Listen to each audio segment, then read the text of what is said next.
सामईन कराम, आप सुन रही हैं एक दिलचस्प आप बीती जिसका नाम है बुत शिकन मुजाहिद।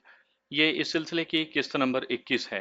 मुझे उम्मीद है आपको मेरी ये काविश पसंद आ रही होगी। आपने अगर अभी तक मेरा चैनल कहानी घर सब्सक्राइब नहीं किया तो अभी मेरे चैनल को सब्सक्राइब करके बेल नोटिफिकेशन ऑन कर लीजिए ताकि आने वाली हर नई कहानी की इत्तला बर वक्त आप तक पहुंच सके।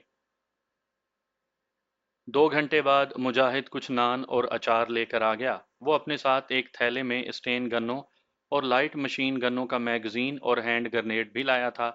हम सब ने मिलकर नान खाए और रात के कमांडो अटैक का मंसूबा तैयार करना शुरू कर दिया। कमांडो खालिद ने मेरी तरफ देखकर कहा, कमांडो करमदाद, कल रात की तरह आज रात भी तुम देखभाल के लिए पहले जाओगे और हमें वापस आकर सूरत हाल की रिपोर्ट करोगे। तुम्हारी रिपोर्ट की रोशनी में शब खून मारने का तरीकाकार तय किया जाएगा। मैंने खालिद से कहा, कमांडर, अभी तक तो आप भी देख रहे हैं कि मैं सांप की शक्ल में ही हूँ और इस शक्ल में होने की वजह से मैं बड़ी आसानी से टारगेट की सुराग रसानी के लिए निकल जाऊंगा। लेकिन अगर खुदा ना करे ऐसा हो गया कि टारगेट पर पहुंचकर अचानक मुझे झटका लगा और मैंने सांप से इंसान की शक्ल इख्तियार कर ली, तो सूरत हाल संगीन भी हो सकती है और मैं पकड़ा भी जा सकता हूँ। इस तरह मैं बड़ी आसानी से दुश्मन के काबू में आ जाऊंगा। कमांडो खालिद ने पूछा, करमदाद, तुम क्या कहना चाहते हो? मैंने कहा, मैं कहना ये चाहता हूँ कि अगर ऐसी सूरत हाल पैदा हो गई तो मैं मखसूस जानवर की आवाज़ निकाल कर आपको सिग्नल दे दूंगा। ये सिग्नल सुनने के बाद आप अपनी पोजीशनें छोड़कर फौरन अपने इसी हाइड आउट में वापस आ जाएंगे, क्योंकि मैं अगर पकड़ा भी गया तो हर मुमकिन तरीके से फरार होने की कोशिश करूंगा और इसी हाइड आउट में आ जाऊंगा। कमांडो हारून ने कहा, हम कब तक तुम्हारा इंतजार कर सकते हैं, क्योंकि हो सकता है कि तुम कैंप से फरार होने में कामयाब ना हो सको। मैंने कहा, ऐसा भी हो सकता है कि इंसानी शक्ल में पकड़े जाने के घंटे 2 घंटे या ज़्यादा से ज़्यादा 6-7 घंटों के बाद मुझ पर दोबारा दौरा पड़े और मैं इंसान से वापस सांप की शक्ल में आ जाऊं। इस हालत में मैं बड़ी तेजी से और बड़ी आसानी से आपके पास पहुंच जाऊंगा और फिर हम तीसरे अटैक का प्रोग्राम तैयार करेंगे। कमांडो खालिद कहने लगा, ठीक है, हम ऐसा ही करेंगे। अगर हमें तुम्हारा इमरजेंसी सिग्नल मिल गया तो हम उसी वक्त अपनी पोजीशन छोड़कर यहाँ हाइड आउट में आकर छुप जाएंगे। कमांडो हारून बोला, लेकिन हमें ज्यादा देर तक तुम्हारा इंतजार करने की पोजीशन में नहीं होंगे। हम पूरी तरह तैयार होकर असले समेत यहाँ आए हुए हैं। हम तुम्हें ज्यादा से ज्यादा 2 दिन देखेंगे और अगर इस दौरान तुम ना आए तो हम अपने तौर पर कमांडो एक्शन करके कश्मीरी लीडर को यहाँ से निकाल ले जाने की कोशिश करेंगे। इस कैंप में 50 से ज्यादा इंडियन फौजी नहीं होंगे। अगर हमें उनका मुकाबला करना पड़ा तो हम सब तरबियत याफ्ता कमांडोज हैं। हमारे पास असला भी काफी है और इंडियन फौज को यहाँ किसी तरफ से कुमक भी इतनी जल्दी नहीं आ सकती। हम उन्हें खत्म कर सकते हैं। कमांडो हारून ने कोई गलत बात नहीं की थी। उन लोगों के पास काफी असला हो गया था और अंधेरे में छुपकर वो कैंप के 50-60 फौजियों को तो खत्म कर ही सकते थे। ठीक है, अगर मैं वहां फंस गया और आप लोगों को मेरा सिग्नल मिल गया तो आप सिर्फ एक दिन मेरा इंतजार करें। बैरकों की सिचुएशन मैंने आप लोगों को समझा दी है। कैंप में सिर्फ 2 बैरकें हैं। सारा दिन इसी मंसूबा बंदी में गुजर गया। रात हुई तो हम अपने मिशन की तैयारियां शुरू करने लगे। जब रात काफी गहरी हो गई तो हम लोग हाइड आउट से निकलकर अपने टारगेट की तरफ चल पड़े। रास्ता हमें मालूम था। मैं अंधेरे में ओपी के फराइज अंजाम देते हुए उनकी रहनुमाई कर रहा था। 1-1.5 घंटे के बाद हम इंडियन फौजी कैंप के करीब पहुंच गए। कमांडो खालिद ने अपने साथियों को कैंप के दाखिला गेट की जानिब दोनों तरफ लाइट मशीन गन्ने देकर पोजीशनें संभालने का ऑर्डर दिया। वो लोग अंधेरे में गायब हो गए। कमांडो हारून और खालिद दरख्तों के नीचे झाड़ियों में कल वाली पोजीशनें लेकर बैठ गए। मैं कमांडो खालिद की जैकेट के कॉलर के साथ चिमटा हुआ था। उसने कहा, करमदाद, अब तुम्हारा काम शुरू होता है। हम इसी जगह तुम्हारा इंतजार करेंगे। मालूम करके आओ कि कश्मीरी लीडर कैंप के तय खाने में ही है या उसे वहां से किसी दूसरी जगह मुंतकिल कर दिया गया है। Okay commander. मैं छलांग लगाकर उसकी जैकेट के कॉलर से उतरा और अंधेरे में कैंप की खारदार तारों वाली दीवार की तरफ चल पड़ा। मैंने वो जगह देखी जहां कल मैंने 2 फौजियों को हलाक किया था। वहां लाशें नहीं थी। कैंप में मुझे कोई गैर मामूली फौजी सरगर्मी भी नजर नहीं आई। इससे जाहिर था कि दोनों फौजियों के बारे में उन लोगों ने यही समझा है कि उन्हें किसी सांप ने डस लिया था। यह बात उन भारतीय फौजियों की गली सड़ी लाशों से भी जाहिर हो गई होगी। मैं मुतमईन होकर खारदार बाड़ के नीचे से गुजर गया। मैंने बैरकों के करीब पहुंचकर देखा कि दोनों बैरकों के बाहर एक एक गार्ड मौजूद था। हालात बड़े नॉर्मल थे। अगर कोई इमरजेंसी वाली बात होती तो यहाँ सिक्योरिटी के इंतजामात बड़े सख्त कर दिए गए होते। अब मैं पहली बैरक को छोड़कर दूसरी बैरक की तरफ बढ़ने लगा। क्योंकि तहखाना दूसरी बैरक के कमरे में ही था, मुझे उसी बैरक के तहखाने में जाना था और मालूम करना था कि क्या कश्मीरी लीडर अभी तक उसी तहखाने में है। मैं बड़ी आसानी से दूसरी बैरक की दीवार पर चढ़कर रोशनदान में से अंदर चला गया। ये बैरक खाली थी, तहखाने का दरवाज़ा बंद था। मैंने दरवाजे के ऊपर नीचे हर जगह देखा, मगर मुझे कहीं कोई ऐसा सुराग या दर्ज ना मिली जिसमें से निकलकर मैं तहखाने में दाखिल हो सकता। दरवाजे को बाहर से ताला नहीं लगा था, सिर्फ कुंडी लगी थी, मगर मैं उस कुंडी को भी खोल नहीं सकता था। अगर मैं अपनी इंसानी शक्ल में होता तो मेरे लिए कुंडी खोलना आसान था। मैंने कुंडी से लिपट कर एक दो बार जोर लगाकर उसे खोलने की कोशिश भी की, लेकिन कुंडी इतनी सख्ती से लगी हुई थी कि मैं उसे जरा सा भी ना हिला सका। बैरक में सिर्फ एक बत्ती जल रही थी। बैरक का अपना दरवाजा भी बंद था, जिसके बाहर गार्ड पहरा दे रहा था। मैं सोचने लगा कि मुझे क्या करना चाहिए। ये मालूम करना भी जरूरी था कि कश्मीरी लीडर तय खाने में ही है। रात गुजर रही थी। मेरे साथी पीछे मेरी वापसी का इंतजार कर रहे थे। बाहर फौजियों की बातें करने की आवाज आई। लगता था कि तीन चार फौजी हैं। आवाज बैरक की तरफ बढ़ रही थी। मैं जल्दी से कोने में लकड़ी के एक डब्बे के पीछे छुप गया। बैरक का दरवाजा खुला और चार इंडियन फौजी स्टेन गन्ने कांधों से लगाए अंदर दाखिल हुए। मैं उन्हें गौर से देखने लगा। उनमें एक फौजी सूबेदार या हवालदार होगा, वो आगे आगे था। उसने तहखाने के दरवाजे के पास आकर हुक्म देने के अंदाज में कहा, नायक रलिया राम, नीचे जाकर कैदी की पोजीशन चेक करो और आकर रिपोर्ट करो। एक फौजी फौरन आगे बढ़ा, तहखाने का दरवाजा खोला और नीचे उतर गया। तीनों फौजी बाहर खड़े रहे। उनके अफसर ने जेब से सिगरेट निकाल कर सुलगा लिया और बोला, इधर कल रात को सांप ने अटैक किया था, तुम लोग नाइट पेट्रोल पर देखभाल कर जाया करो। मैं लकड़ी के डब्बे के पीछे छुपा उन लोगों को देख रहा था। उन फौजियों की नजर मुझ पर नहीं पड़ सकती थी। इस वक्त एक ऐसी बात हुई जिसने मेरा खून खुश्क कर दिया। मुझे अपने सांप वाले जिस्म को एक हल्का सा झटका लगा। मैं घबरा गया। मैं वहां से भाग नहीं सकता था। मुझे इल्म था कि मेरे साथ क्या होने वाला है। अभी मैं पहले वाले हल्के झटके से संभल नहीं सका था कि मुझे दूसरा झटका लगा। ये दूसरा झटका ज्यादा जोरदार था। मैंने बेइख्तियार दिल में कहा, या अल्लाह खैर। लेकिन मुझ पर वो दौरा पड़ चुका था जो मैं नहीं चाहता था कि इस वक्त मुझ पर पड़े। दूसरे झटके के साथ ही मेरा जिस्म सांप से इंसान में तब्दील हो गया।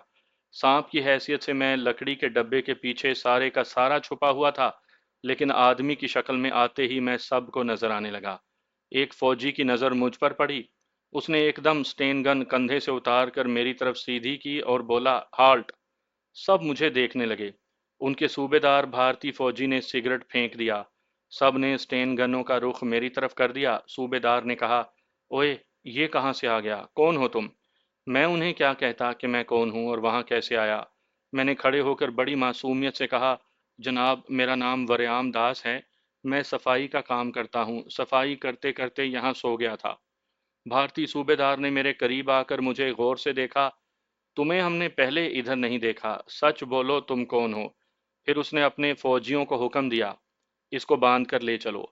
इस दौरान तहखाने से वापस आकर फौजी ने बता दिया था कि कैदी ठीक है। वो फौजी मेरी तरफ देखकर हैरान होने लगा। सर, ये सिविलियन कौन है सर? सूबेदार बोला, कोई दुश्मन का जासूस लगता है। अभी मालूम पड़ जाता है कि इसे किसने भेजा था। ले चलो इसे। भारतीय फौजी मुझे घसीटते हुए बैरक से बाहर ले आए। मेरे साथ बहुत बड़ी ट्रेजेडी हो गई थी। बाहर आते ही गार्ड्स ने भी अपनी स्टेन गन ने सीधी कर ली। सूबेदार ने दोनों गार्ड संतरियों को गाली देकर कहा, तुम्हें किस लिए यहाँ ड्यूटी पर रखा है? दुश्मन का जासूस कैदी को निकालने अंदर गया और तुम्हें मालूम ही नहीं पड़ा। हम कैंप कमांडर को तुम्हारी रिपोर्ट करेगा। फौजी मुझे घसीटते हुए ले जा रहे थे। ये तो मालूम हो गया था कि कश्मीरी लीडर तय खाने में ही है, मगर अब इस रिपोर्ट का कोई फायदा नहीं था। मैं अपने साथियों को जाकर ये मालूमात फराहम नहीं कर सकता था। मेरी गिरफ्तारी के बाद ये अमर तयशुदा था कि कैंप के गिर्द फौजी चेकिंग शुरू कर देंगे। भारतीय सूबेदार ने ऑर्डर भी दे दिया कि कैंप के जंगल की तलाशी लो। दुश्मन के आदमी जरूर किसी जगह छुपे हुए होंगे, ये अकेला नहीं आया होगा।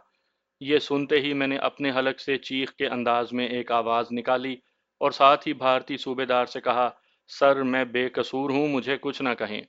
یہ فکرہ میں نے چیخ کی آواز کے ساتھ ہی کہہ دیا تھا تاکہ میری چیخ کی آواز پر اسے کوئی شک نہ پڑے کہ میں نے اپنے ساتھیوں کو خبردار کرنے کے لیے سگنل دیا ہے۔ حقیقت میں نے اپنے ساتھیوں کو ہی سگنل دیا تھا کہ میں پھنس گیا ہوں، تم اپنی اپنی پوزیشنیں چھوڑ کر روپوش ہو جاؤ۔ صوبے دار نے مجھے ٹھڈا مار کر گالی دی اور کہا، ابھی معلوم پڑ جاتا ہے کہ تم کون ہو، لے چلو اسے اندر۔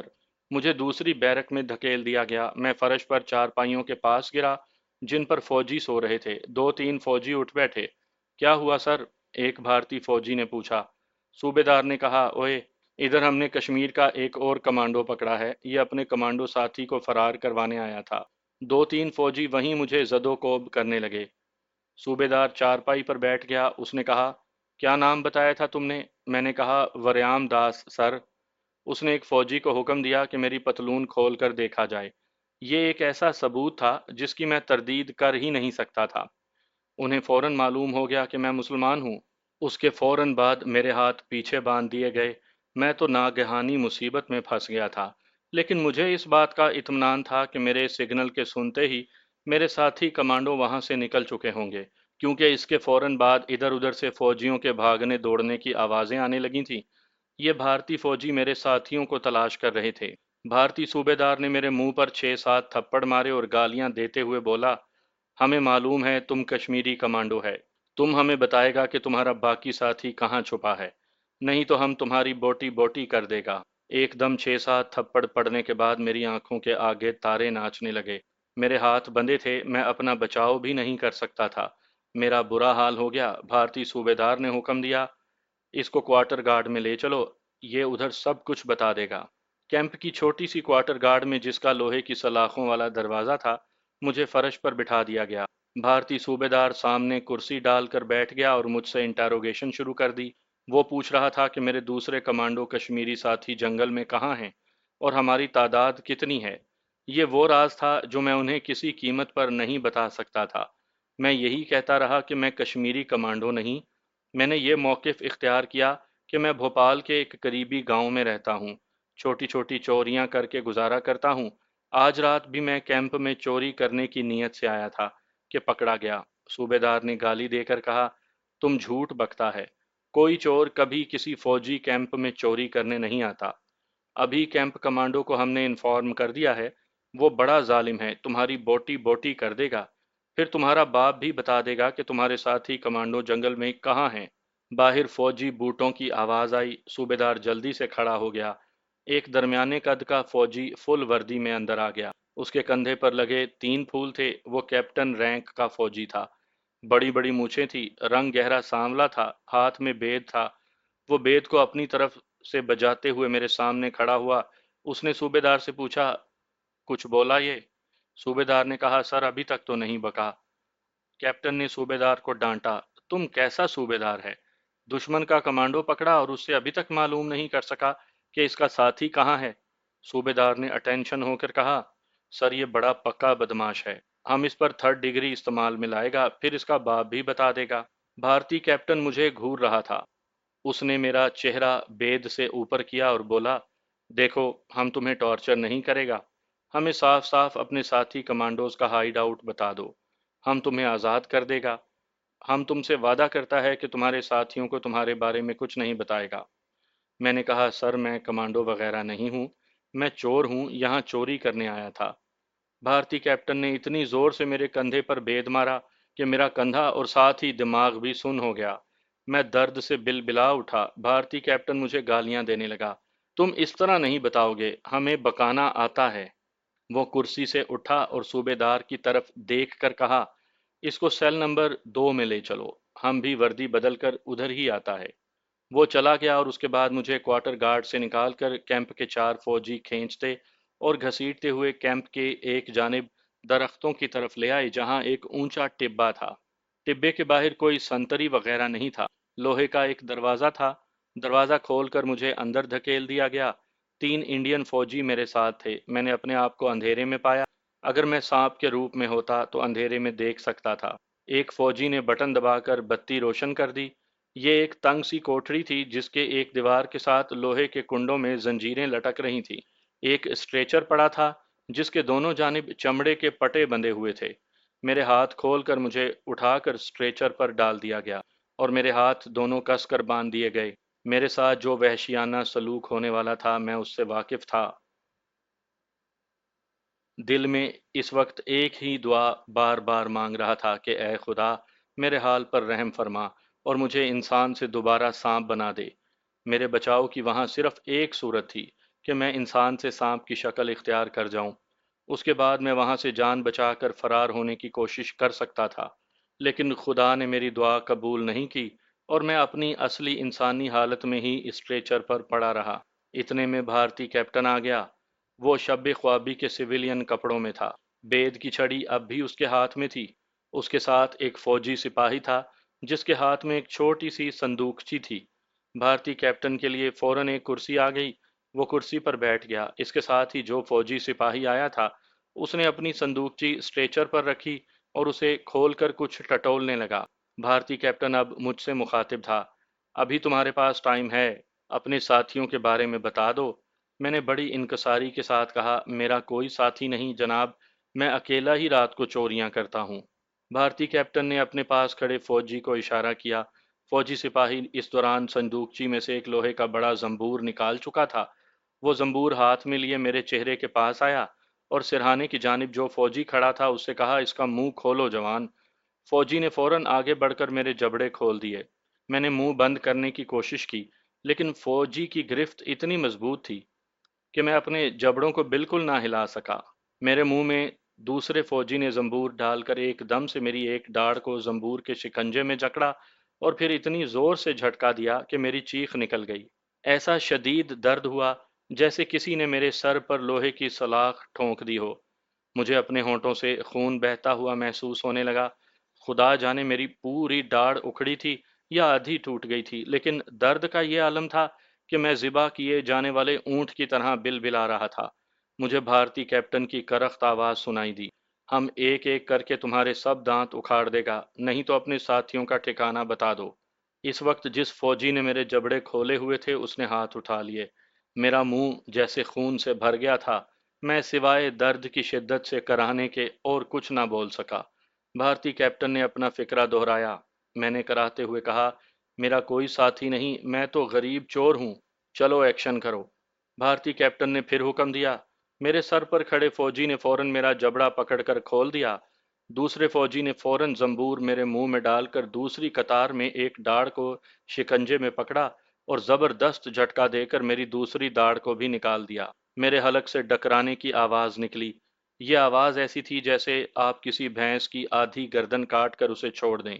दर्द का दूसरा शदीद झटका मुझसे बर्दाश्त ना हो सका और मुझ पर गशी तारी होने लगी। इस गशी का मुझे ये फायदा हुआ कि दर्द की लहरों की शिद्दत कम होने लगी। मैंने भारतीय कैप्टन की करख्त आवाज सुनी, इसको बेहोश मत होने देना। उसके बाद मुझे कुछ होश ना रहा। जब होश आया तो मेरा मुंह अकड़ा हुआ था। मैं उसी स्ट्रेचर पर पड़ा था। सारा बदन दर्द से पत्थर का हो गया था। मुंह से खून निकल निकल कर होंठों पर जमा हुआ था। मेरे दोनों गाल सूजते हुए महसूस हो रहे थे। मैंने मुंह के अंदर जबान फेर कर देखा। मेरी दोनों तरफ की दाढ़ें उखड़ी नहीं थी, आधी से ज्यादा टूट चुकी थीं और इतनी दर्द कर रही थीं कि वहां जबान तक नहीं लगाई जाती थी। कोठड़ी खाली थी, मेरे हाथ पांव स्ट्रेचर पर उसी तरह बंधे थे। एक फौजी अंदर आया, उसने रुई से मेरा मुंह साफ करके दवाई लगा दी। फिर मेरे हलक में नाली डालकर मुझे कुछ पिलाया। जब नाली बाहर निकाली तो मुझे नमक का जायका महसूस हुआ। शायद ये गली सड़ी सब्जियों का सूप था। ये लोग मुझसे राज मालूम करने से पहले मुझे जिंदा रखना चाहते थे। दोपहर को भी मुझे वही सूप नाली के जरिए पिलाया गया। मेरे हाथ पांव खोले गए, मैं उठकर बैठा। मेरा सर घूम रहा था। स्ट्रेचर से उतरकर टहलने लगा तो बेहद कमजोरी महसूस हुई। स्ट्रेचर पर जाकर लेट गया। सारा दिन गुजर गया, शाम को भी कोई ना आया। कोठरी का दरवाजा बंद था। मैंने उठकर उसे जरा सा बाहर को धकेला, मगर दरवाजा बाहर से बंद था। ये लोग इतने अहमक नहीं थे कि दरवाजा खुला छोड़ देते। रात को भी कोई ना आया। दूसरा दिन भी गुजर गया। फौजी कंपाउंडर आकर मुझे दवाई लगा जाता था और सूप पिलाता था। दूसरे दिन रात को दर्द भी कम हो गया, सोजन भी थोड़ी उतर गई। तीसरे दिन मुझे काफी आफाका महसूस हो रहा था, लेकिन उस रोज दोबारा आफत नाजिल हुई। वही भारतीय मेजर कैप्टन फिर नमूदार हुआ। इस दफा उसके साथ एक और फौजी था जिसके हाथ में थैला था। थैला उसने मेरे स्ट्रेचर के पास रख दिया। भारतीय मेजर कैप्टन मेरे करीब आकर बोला, क्यों, कुछ अकल आई तुम्हें? अब भी वक्त है, अगर अपने साथियों के बारे में बता दो तो जान बच जाएगी। मैंने अपनी तरफ से बड़ी संजीदगी से उसे समझाने की कोशिश की। जनाबे वाला, मैं झूठ नहीं कहता, आप मुझे नाहक पीट रहे हैं। अगर मेरा कोई कश्मीरी साथी होता तो मैं आपको जरूर बता देता, मगर मैं कश्मीरी नहीं हूं। थैले वाले फौजी ने सबसे पहले मेरे हाथ स्ट्रेचर पर बांधे, फिर अपने थैले में से बिजली के तारों का गुच्छा निकाला, मेरे टखनों और कलाइयों के साथ 4 क्लंप बांधे, सब तारें एक तार के साथ जोड़ी और उसका स्विच हाथ में लेकर दीवार वाले बिजली के प्लग के साथ लगाकर भारतीय मेजर कैप्टन की तरफ देखा, जैसे हुक्म का मुंतजिर हो। भारतीय मेजर कैप्टन ने मुझे कहा, मैं तुम्हें एक चांस और देता हूं, बताओ तुम्हारे साथी कहाँ हैं? मैं समझ गया था कि ये लोग मुझे बिजली के झटके देने वाले हैं। मैं अंदर से डर गया था, शायद ये बिजली के झटके मुझे मौत के मुंह में धकेल दें। फौजी ने भारतीय कैप्टन का इशारा पाते ही बटन दबा दिया। बिजली का मुझे शदीद झटका लगा और मैं स्ट्रेचर से 1 फुट ऊपर को उछलकर गिर पड़ा। बिजली का बटन ऑफ कर दिया गया। मेरा जिस्म इस तरह सनसना रहा था जैसे मेरे सारे जिस्म में च्यूंटियां रेंग रही हों। दिमाग में घंटियां सी बजने लगीं, आंखों में तारे नाचने लगे। अब भी बता दोगे तो तुम्हारी जान बच जाएगी। मैंने कोई जवाब ना दिया और आहिस्ता आहिस्ता कराहता रहा। दूसरा झटका भी दिया गया। ये झटका 1 सेकंड से भी कम वक्फे का होता था, मगर इतने वक्फे में ही मेरे जिस्म से जैसी मेरी रूह निकल जाती हो। तीसरे झटके पर मुझे कोई होश न रहा। होश आया तो मैं उसी तरह स्ट्रेचर पर पड़ा था और जिस्म रुई की तरह धुंका हुआ महसूस हो रहा था। सारी रात इसी तरह पड़ा रहा। शायद सुबह होने वाली थी कि मुझे स्ट्रेचर से खोलकर एक बाथरूम में ले जाया गया, जहां मेरे लिए एक टब में नीम गर्म पानी था। भारतीय फौजी जो मुझे वहां तक लाया था बोला, अच्छी तरह अपने मुसलमानों वाले तरीके से नहा धो लो, ये तुम्हारी जिंदगी का आखिरी दिन है। वो चला गया। मैं यही समझा कि ये सब कुछ मुझे डराने के लिए किया जा रहा है। फिर ख्याल आया कि होशिंगाबाद का ये फौजी टॉर्चर सेल इस मामले में बहुत बदनाम है, कि यहाँ कश्मीरी मुजाहिदों को सिर्फ इसीलिए लाया जाता है कि उनसे जितनी मालूमात हासिल हो सकती हैं कर लें और उन्हें मौत के घाट उतार दें। ये सोचकर मैंने एक बार खुदा से अपनी ज़िंदगी की दुआ मांगी और कहा कि ऐ मेरे खुदा, मुझे इन जालिमों की अजियतनाक मौत से बचा ले। मैंने नीम गर्म पानी से अपने जिस्म को पाक साफ किया, वही पुरानी कमीज और पुरानी पतलून पहनी और फौजी मुझे वापस कोठड़ी में ले आया। मुझे खाने को थोड़े से चावल और शोरबा दिया गया। मैं स्ट्रेचर पर लेट गया। मुझे अपनी बीवी जमीला का ख्याल आया। खुदा जाने अब उससे कब मिलना होगा। उससे मिल भी सकूंगा या नहीं, मालूम नहीं। ये मेरे नीम गर्म पानी से नहाने का असर था या दौरे का वक्त पूरा हो गया था। मेरे जिस्म पर पहले तो कपकपी तारी हुई, उसके बाद पसीना आने लगा। मैं समझा कि मुझे बुखार हो गया है, मगर मेरा जिस्म गर्म नहीं था। मैं स्ट्रेचर पर उठकर बैठ गया। अचानक मुझे छोटे छोटे झटके लगने शुरू हुए। मैं समझ गया कि मेरे साथ क्या होने वाला था। अब आप भी समझ गए होंगे कि मेरे साथ क्या होने वाला था।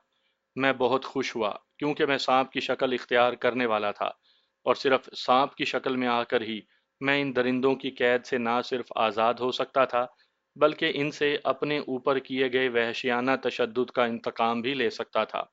ये पहला मौका था कि मैं बड़ी बेताबी से खुद को सांप में तब्दील होने का इंतजार कर रहा था।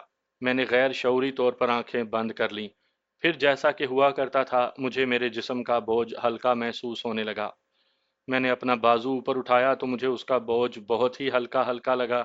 सांप की शक्ल में आते ही मैं स्ट्रेचर से उतर गया। सेल में इस वक्त कोई नहीं था। मैं सोचने लगा कि मुझे क्या करना चाहिए। वहां मुझे 2 काम करने थे। पहला काम तो ये था कि मुझे इन भारतीय फौजियों को हलाक करना था जिन्होंने मुझे शदीद अजियतें दी थीं। दूसरा अहम काम अपने कश्मीरी लीडर को वहां से निकाल कर ले जाना था।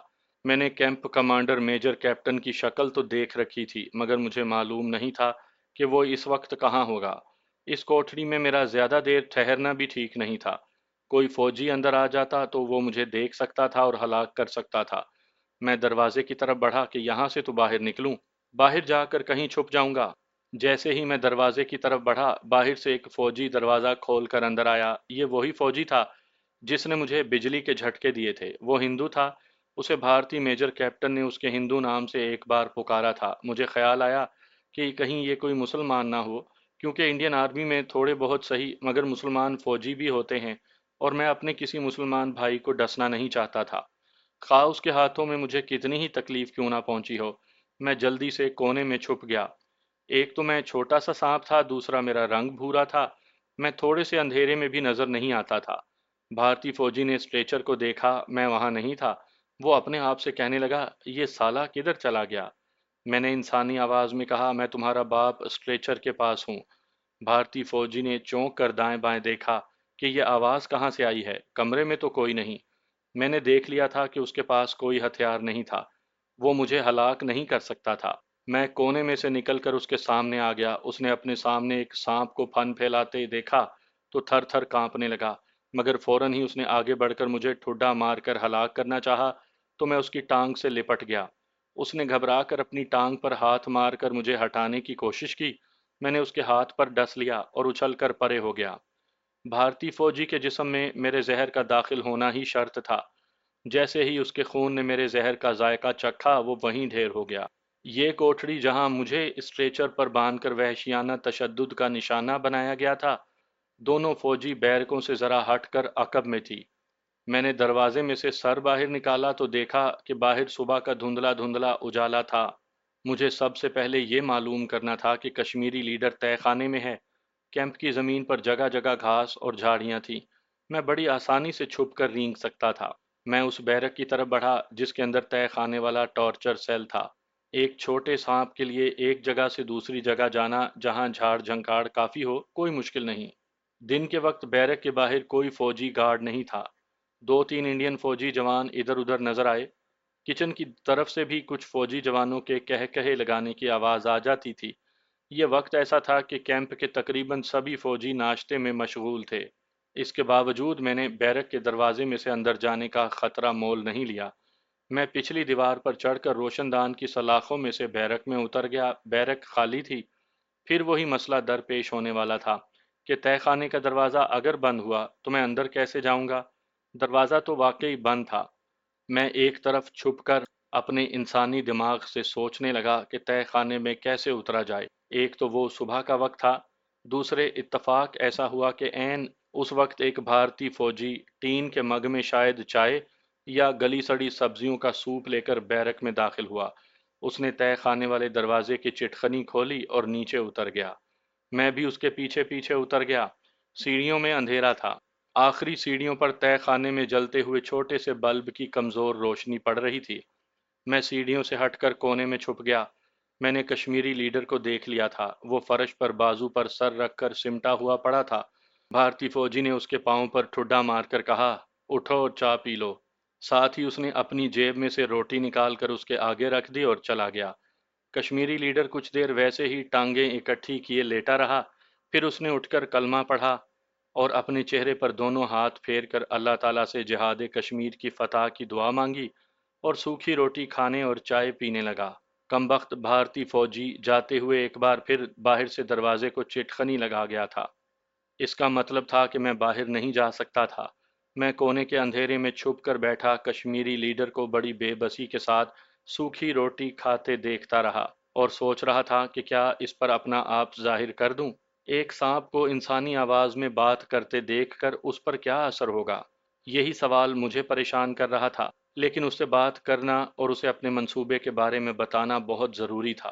اس اعتبار سے کشمیری لیڈر غلام حسین وائیں سے بات کرنی ضروری تھی۔ میں نے آہستہ سے کہا، السلام علیکم۔ سوکھی روٹی توڑتے ہوئے کشمیری لیڈر کے ہاتھ وہیں رک گئے۔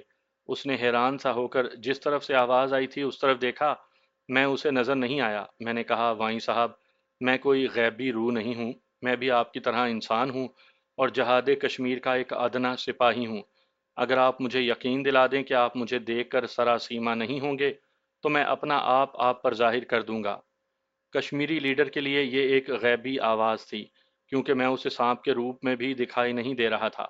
وہ ابھی تک حیران تھا۔ میں نے دوبارہ کہا، وائیں صاحب، میں اپنی کمانڈو پارٹی کے ساتھ آپ کو بھارتی درندوں کی قید سے نجات دلانے آیا ہوں۔ کشمیری لیڈر ذرا سنبھل سا گیا۔ اس نے پوچھا، بھائی تم کون ہو؟ کیا کوئی تم فرشتے ہو؟ میں نے کہا، میں فرشتہ نہیں۔ تو پھر تم دکھائی کیوں نہیں دیتے؟ کشمیری لیڈر کی آواز میں نقاہت اور کمزوری تھی۔ इस मुजाहिद को भारतीय दरिंदों ने अजियतें दे देकर नीम जान कर दिया था। मैंने कहा, हकीकत यह है कि मैं आप ही की तरह का एक इंसान हूँ, अल्हम्दुलिल्लाह मुसलमान हूँ, जहाद कश्मीर का कमांडो हूँ और सिर्फ आपको तलाश करने यहाँ तक पहुँचा हूँ। लेकिन मेरे साथ एक अजीब बात हो गई है। एक नाखुशगवार हादसे के बाद मैं जादूगर सपेरों के तिलिस्म और उनके मंत्रों के असर से इंसान से सांप बना दिया गया हूँ। कश्मीरी लीडर के चेहरे पर हैरत और ताज्जुब के आसार नुमायां हुए। वो आहिस्ता से बोला, मेरी समझ में नहीं आया कि तुम क्या कह रहे हो। मैंने धीमी आवाज में मुख्तसिर तौर पर कश्मीरी लीडर को अपनी दास्तान बयान की और कहा, अब मैं अपना आप पर जाहिर करता हूँ। और मैं अंधेरे कोने से निकलकर उसके सामने आ गया।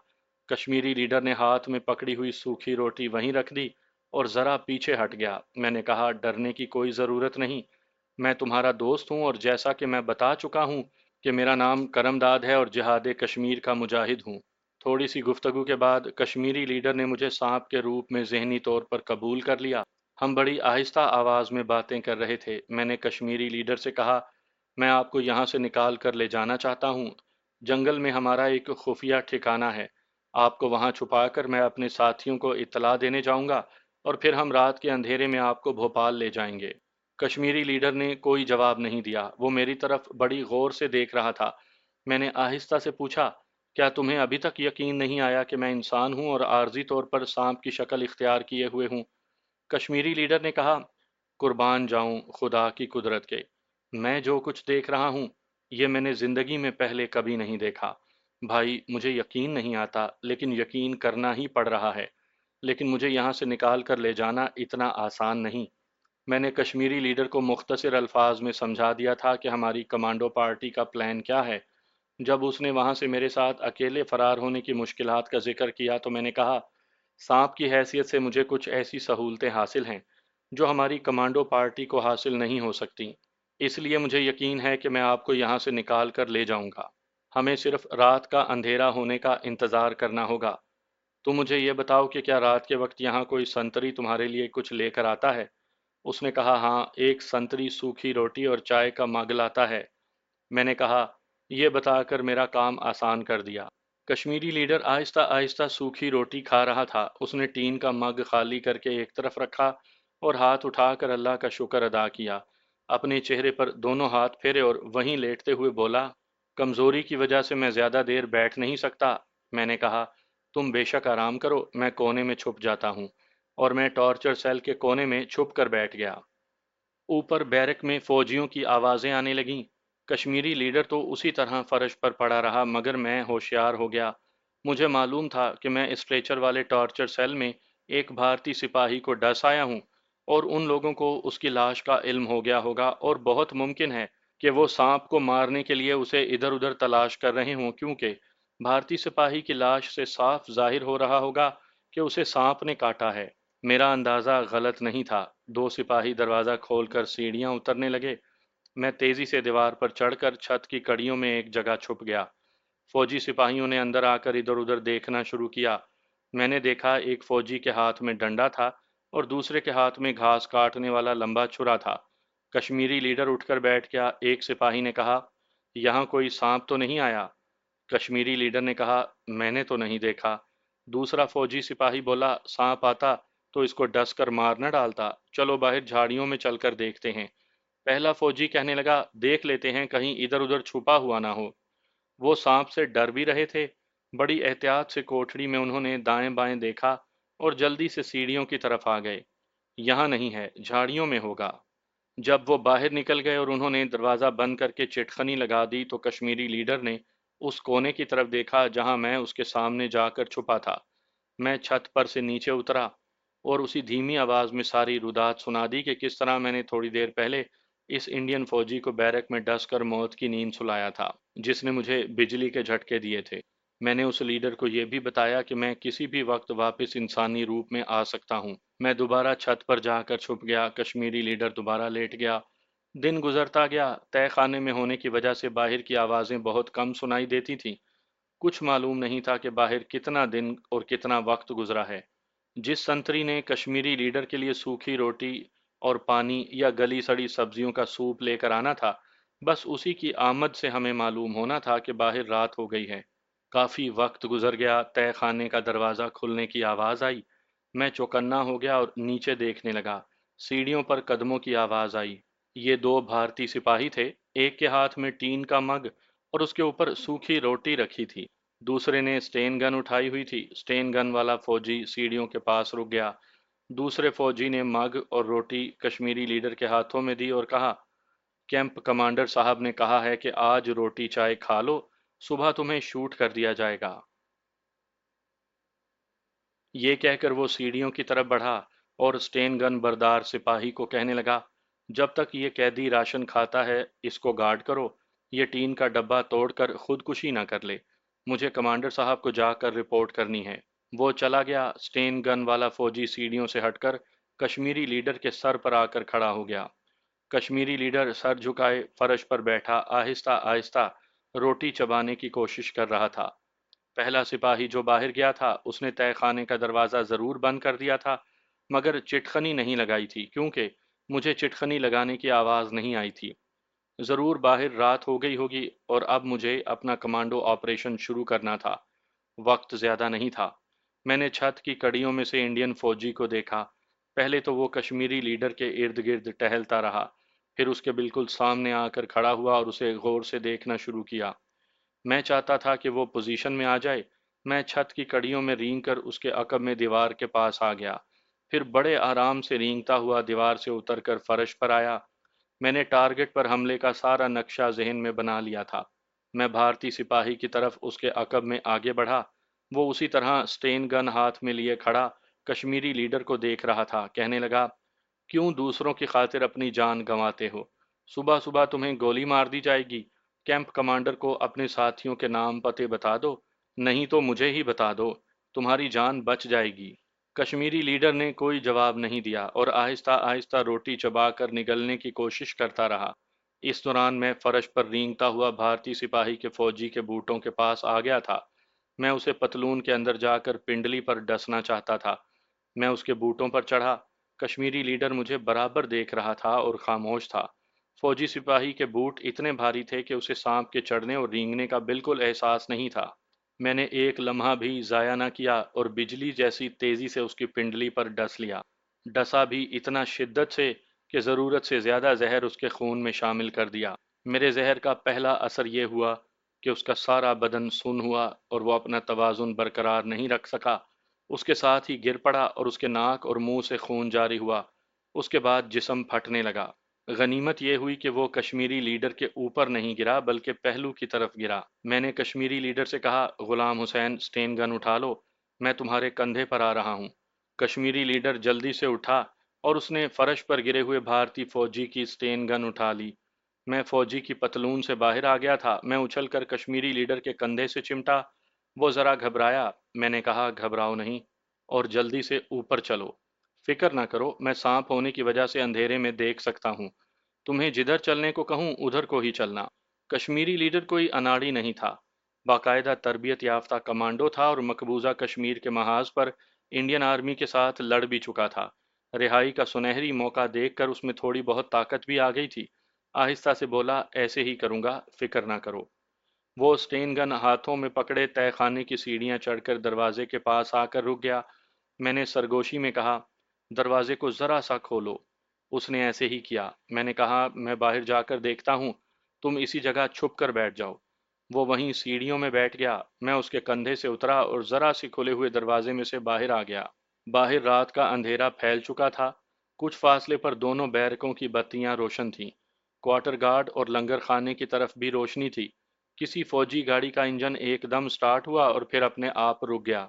دور سے کسی بھارتی فوجی کو کسی کو بلانے کی آواز آئی۔ میں نے واپس آ کر کشمیری لیڈر کو ساتھ لیا اور اسے بیرک میں سے نکال کر دیوار کے عقب میں لے آیا۔ باہر کوئی سنتری نہیں تھا، شاید وہی سنتری گارڈ ڈیوٹی پر تھا جس کو میں نے تہہ خانے میں ہلاک کر ڈالا تھا۔ اس کو تہہ خانے کے باہر گارڈ ڈیوٹی پر واپس آنا تھا۔ بیرکوں کے پیچھے جو درخت اور جھاڑیاں تھیں وہاں اندھیرا تھا۔ میں نے کشمیری لیڈر سے کہا، ان درختوں میں سامنے کی طرف چلنا شروع کرو۔ اس نے ایسا ہی کیا۔ وہ اسٹین گن پوزیشن میں کیے تجربہ کار سپاہیوں کی طرح جھک جھک کر قدم قدم چل رہا تھا۔ میں اسے اسی طرح چلاتا ہوا خاردار تاروں والی دیوار کے پاس لے آیا۔ ظاہر ہے اس کے پاس تار کاٹنے والا کوئی اوزار نہیں تھا اور میں اسے خاردار باڑ میں سے نہیں نکال سکتا تھا۔ میرا ٹارگٹ فوجی کیمپ کا گیٹ تھا۔ صرف اس گیٹ میں سے اسے باہر نکال سکتا تھا۔ وہاں سے باہر نکلنے کی دوسری کوئی جگہ نہیں تھی، کوئی راستہ نہیں تھا۔ اور اس فوجی کیمپ کے گیٹ سے ایک خطرناک زیر حراست کشمیری مجاہد کا نکل جانا کوئی آسان کام نہیں تھا۔ ہر قدم پر اس کی موت کا خطرہ تھا، یہ میں دیکھ چکا تھا، اور ہمیں ریکی کے دوران معلوم ہو چکا تھا کہ اس فوجی کیمپ میں رات کو صرف ایک سنتری پہرا دیتا ہے۔ اس کی وجہ یہ تھی کہ یہ کوئی باقاعدہ فوجی کیمپ نہیں تھا، یہ ایک بھارتی فوجی ٹارچر سیل تھا جس کی حفاظت اور ملٹری انٹیلیجنس کی طرف سے انٹیروگیشن اور ٹارچر کے عمل کو جاری رکھنے کے لیے پونا ہارس کی ایک انڈین پلاٹون تعینات کی ہوئی تھی۔ چنانچہ گیٹ پر سخت سیکیورٹی کی ضرورت محسوس نہیں کی گئی تھی۔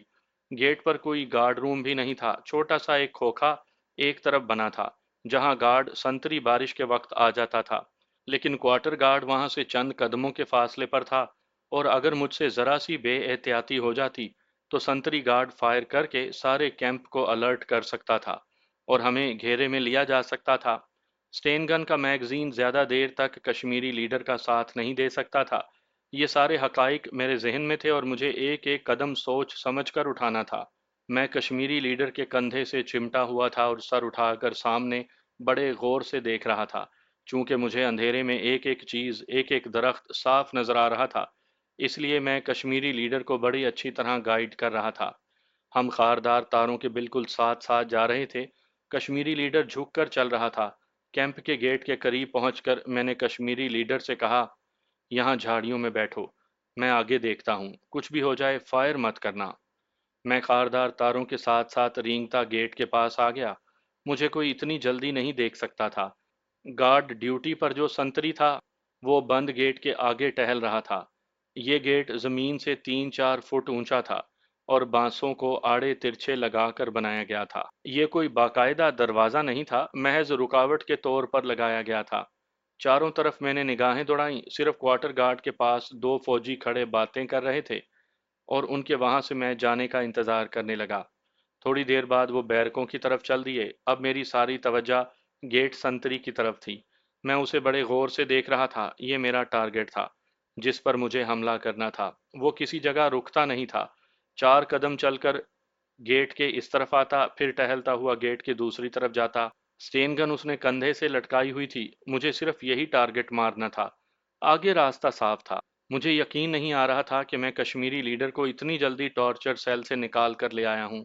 تہہ خانے میں انڈین سپاہی کی لاش پڑی تھی، اس کی خبر صبح ہی کسی کو ہو سکتی تھی۔ میں رینگتا ہوا اندھیرے میں سے ہو کر گیٹ کے پیچھے آیا اور گیٹ پر جو آڑے ترچھے بانس لگے تھے ان پر چڑھ گیا۔ میں ایسی پوزیشن میں بیٹھ گیا کہ جہاں سے میں قریب سے گزرتے ہوئے سنتری پر آسانی سے حملہ کر سکتا تھا۔ سنتری ٹہلتا ہوا گیٹ کی ایک طرف گیا، وہاں تھوڑی دیر کے لیے رکا۔ خدا جانے وہ کیا کر رہا تھا، کبھی جھک کر زمین پر دیکھتا، کبھی وردی کی جیب کو ٹٹولتا۔ میں دل میں اسے برا بھلا کہنے لگا کہ کمبخت اتنی دیر کیوں لگا رہا ہے۔ آخر وہ واپس مڑا، آرام آرام سے ٹہلتا۔ جیسے ہی میرے قریب سے گزرا، میں ایک دم ہوا میں اس کی گردن پر چھلانگ لگا چکا تھا۔ مجھے صرف اتنا کمال دکھانا تھا کہ اس سے پہلے کہ سنتری کی آواز نکلے یا وہ ہاتھ اوپر کر کے مجھے گردن سے جھاڑے یا الگ کرنے کی کوشش کرے، اس وقت تک میں اپنا کام کر لوں۔ میں نے ایسے ہی کیا۔ کچھ مجھے اس ایکشن کا تجربہ بھی ہو چکا تھا۔ بھارتی سنتری کی گردن سے چمٹا اور اس کی گردن پر ڈسنا، یہ دونوں کام ایک ہی وقت میں ہو گئے۔ گلے میں ڈسنے کا ایک فائدہ یہ ہوا کہ سب سے پہلے اس کی آواز بند ہوئی۔ میں ابھی تک اس کی گردن سے چمٹا ہوا تھا۔ اس کے جسم نے لرزنا شروع کیا۔ مجھے آج تک معلوم نہیں ہو سکا کہ اس کا جسم اتنی شدت سے کیوں لرزا تھا۔ وہ لرزتے ہوئے ایک طرف گھوم گیا۔ میں نے اس کی گردن سے نیچے چھلانگ لگا دی۔ وہ زمین پر گر پڑا اور زمین پر ہی لرزنے لگا۔ میں اسے دیکھ رہا تھا، پھر اس کا جسم ساکت ہوا۔ میں تیزی سے اس کے منہ کے پاس گیا، اس کا سانس بند ہو چکا تھا۔ اس کام سے فارغ ہوتے ہی میں جلدی جلدی اس جھاڑی کے پاس گیا جہاں کشمیری لیڈر سٹین گن لیے بیٹھا اندھیرے میں گیٹ کی طرف دیکھ رہا تھا۔ اس کو میں نظر نہیں آیا۔ میں نے قریب جا کر آہستہ سے کہا، سنتری مر چکا ہے، آ جاؤ۔ वो उठने लगा तो मैंने उससे सख्ती से कहा, गुलाम हुसैन झुक कर चलो, क्वार्टर गार्ड का संतरी देख लेगा, गेट पर से इसी तरह कूदना, चलो। मैं उछल कर उसके कंधे से चिमट गया। कश्मीरी लीडर ने गार्ड संतरी को गिरते देख लिया था। वो तेज तेज कदम उठाता झुक कर चलता गेट के पास आ गया। मैंने आहिस्ता से कहा, बैठने का वक्त नहीं गुलाम हुसैन, गेट पर से कूदो। वो उठा और गेट के ऊपर से बाहर की तरफ कूद गया। मैंने कहा, बाएं जानिब अंधेरे में भागो। वो उसी जानिब भाग खड़ा हुआ। वो झाड़ियों और दरख्तों के दरमियान अंधेरे में दौड़ता चला गया। मैं उसके कंधे पे चिमटा अंधेरे में उसकी रानुमाई कर रहा था और कहता जा रहा था, अब बाएं जानिब मुड़ो, अब दाएं जानिब हो जाओ, वगैरह वगैरह। हम दरख्तों में से निकलकर ऊंचे नीचे छोटे छोटे टीलों में आ गए। ये टीले नहीं थे, वहां से जमीन ऊंची नीची थी। मैंने उसे कहा, गुलाम हुसैन थकना बिल्कुल नहीं, तुम्हें कम से कम आधे घंटे तक दौड़ते चले जाना है। उसका सांस फूल गया था। भारतीय दरिंदों ने उसे इस कदर अजियतें दी थीं, इतना टॉर्चर किया था और इतने फाके कराए थे कि उसके जिस्म की आधी ताकत जाया हो गई थी। फिर भी उसने कहा, फिक्र ना करो, मैं अल्लाह का सिपाही हूँ, अल्लाह मेरी मदद करेगा। वो दौड़ रहा था क्योंकि वहां झाड़ियां ज्यादा गुंजान नहीं थी और पगडंडियां सी बनी हुई थी। ये पगडंडियां मुझे अंधेरे में साफ नजर आती थी। उसे उन पर दौड़ा रहा था। मैं चाहता था कि जितनी जल्दी हो सके हम फौजी कैंप से दूर निकल जाएं, क्योंकि गार्ड संतरी की लाश मिलने पर वहां हंगामी सूरत हाल पैदा हो सकती थी। जब मैंने महसूस किया कि वो बहुत ज्यादा हाँफने लगा है तो मैंने कहा, गुलाम हुसैन थोड़ी देर रुक जाओ। वो वहीं बैठ गया। स्टेन गन उसने जमीन पर रखी। मैंने कहा, मैं तुम्हें सिर्फ 2 मिनट देता हूँ, इतनी देर तुम सांस ले लो, मैं पीछे जाकर देखता हूँ कि कोई हमारा ताकुब तो नहीं कर रहा। मैं उसके कंधे से उतरकर अकब में टीलों की तरफ निकल गया। मैंने 2 मिनट तक करीब का इलाका अच्छी तरह देखा, वहां कोई नहीं था। कैंप की रोशनियां टीले की ओट में हो गई थी। मैं जल्दी जल्दी कश्मीरी लीडर के पास वापस आया। उसका सांस कुछ दुरुस्त हो गया था। मैंने जाते ही कहा, पीछे सब ठीक है, अब चल पड़ो। मैं उसके कंधे पर आ गया। कश्मीरी लीडर ने उठते हुए पूछा, तुम्हारी कमांडो पार्टी का हाइड आउट कितनी दूर है? मैंने कहा, ज्यादा दूर नहीं, वहां हमारी पार्टी का शायद ही कोई आदमी हो, लेकिन मैं हाइड आउट चेक जरूर करना चाहता हूँ। अब दौड़ने की जरूरत नहीं, बस जरा तेज तेज चलो। सामने जो दरख्त हैं उनके दरमियान से होते हुए दाएं जानिब मुड़ जाना, आगे एक छोटी नदी आएगी। वो तेज तेज चलता रहा। मैं अपनी नजरों से उसे रास्ता दिखाता रहा। बिलाखिर हम अपने हाइड आउट के पास आ गए। दो टीले बिल्कुल साथ साथ खड़े थे। एक की ढलान खत्म होती थी तो दूसरे की टीले की चढ़ाई शुरू होती थी। उनके पीछे एक जगह कमांडो खालिद और उनके साथियों ने एक खुफिया ठिकाना बना रखा था। मैं वहां उनके साथ आ चुका था। जब हम खुफिया ठिकाने में दाखिल हुए तो वो खाली पड़ा था। वहां कोई नहीं था। कश्मीरी लीडर बैठ गया, कहने लगा, यहाँ तो कोई नहीं।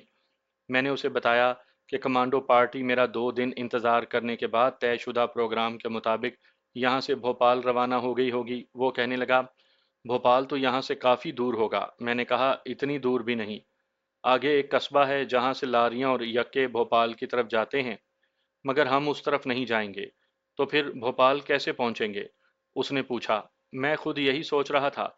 मैंने कुछ देर गौर किया और फिर कहा, गुलाम हुसैन, मेरा ख्याल है हमें कस्बे की तरफ ही निकल जाना चाहिए। अगर हमने देर कर दी और फौजी कैंप में तुम्हारे फरार का कैंप कमांडर को इल्म हो गया तो फिर हमारा भोपाल पहुंचना नामुमकिन होगा। कैंप की पलटन इस इलाके को घेरे में ले लेगी। वो उठ खड़ा हुआ। तो फिर देर ना करो करमदाद, अभी निकलते हैं। हमने बड़ी अक्लमंदी से काम लिया था, हमें ऐसा ही करना चाहिए था। हम उसी वक्त खुफिया ठिकाने से निकलकर कस्बे की सिमत रवाना हुए। जंगल खत्म हो चुका था और ऊंचा नीचा मैदानी इलाका और खेत शुरू हो गए थे। हम मैदानों को अबूर करके खेतों में से गुजरने लगे। कुछ देर रुकने के बाद दूर से कस्बे की टिमटिमाती रोशनियां दिखाई देने लगीं। कस्बे में जाकर मालूम हुआ कि अभी रात के 11 भी नहीं बजे। मुश्किल ये पेश आई कि कश्मीरी लीडर के पास लारी का किराया नहीं था। उसका हुलिया भी मफरूर कैदियों वाला था। मैं सांप की शक्ल में था। कस्बे के बाहर एक जगह एक लारी खड़ी थी जिसमें कुछ मुसाफिर बैठे थे और ऊपर सामान लदा था। मैंने गुलाम हुसैन से कहा, वहां चलकर किसी से पूछो कि ये लारी कहाँ जा रही है। बस तुम सिर्फ इतना ही पूछना, आगे कोई बात ना करना। वो लारी के पास आ गया। एक हिंदू लाला, जिसने हिंदू लालों की तरह धोती बांध रखी थी, लारी के आगे ड्राइवर के पास खड़ा उससे बातें कर रहा था। कश्मीरी लीडर एक तरफ खड़ा हुआ। लाला ड्राइवर से कह रहा था, भोपाल जाते ही गंगा देवी से कहना कि मेरी तरफ से भगवान शिव के मंदिर में 5 सेर लड्डू पुजारियों को खुद जाकर दे आए। اور لاری تیز مت چلانا، ابھی میں نے اس کی انشورنس نہیں کرائی، سمجھ گئے؟ ڈرائیور نے بیڑی کا کش لگا کر کہا، سمجھ گیا مالک۔ بس 2-4 منٹ سواریوں کو دیکھ لو، نہ ملیں تو چل پڑنا، زیادہ رات ہو جائے گی۔ میں سمجھ گیا کہ یہ لالا اس لاری کا مالک ہے اور یہ لاری بھوپال جا رہی ہے۔ لالا لاری سے ہٹ کر اڈے کی طرف جانے لگا تو کشمیری لیڈر سے پوچھا، کیا بات ہے جی، بھوپال جانا ہے تو بیٹھ جاؤ لاری میں،